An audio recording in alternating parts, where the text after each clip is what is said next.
Good morning, everyone. Today, Jesus returns to his hometown of Nazareth.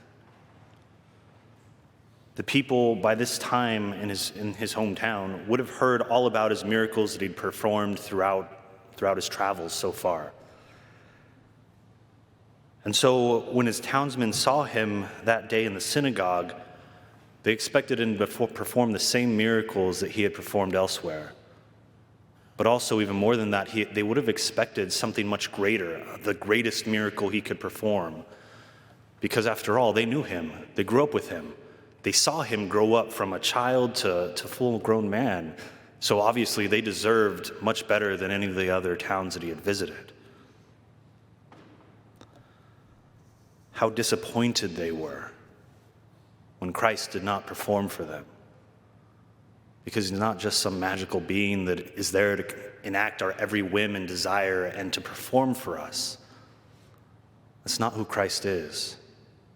That's not how we can treat him.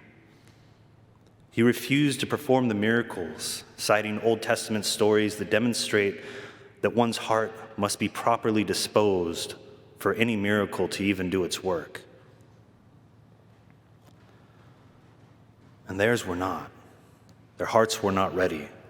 They were not ready. They wanted Christ to perform, but they didn't want him. They didn't care who he was. And the response he gives to his townsmen so wounds their pride that they are prepared to kill him for it. They led him to the top of the brow of the hill, ready to just toss him headlong into the valley below, into the ditch below, and put him to death.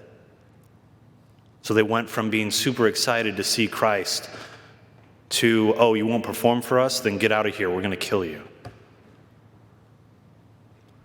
My brothers and sisters, the entire scene in today's gospel is a lesson for us about understanding Christ. We can only truly understand him from a place of humility, when we are genuinely prepared and resolved to make ourselves available to him. Humility. It's not something we talk about too often in the world these days. Being humble. We think, oh, we need to build our own kingdom, build our own wealth, build our own foundation so that we can become powerful and rich and have everything and rule everything in the world. That's what the world tells us is good. That's not what Christ tells us is good.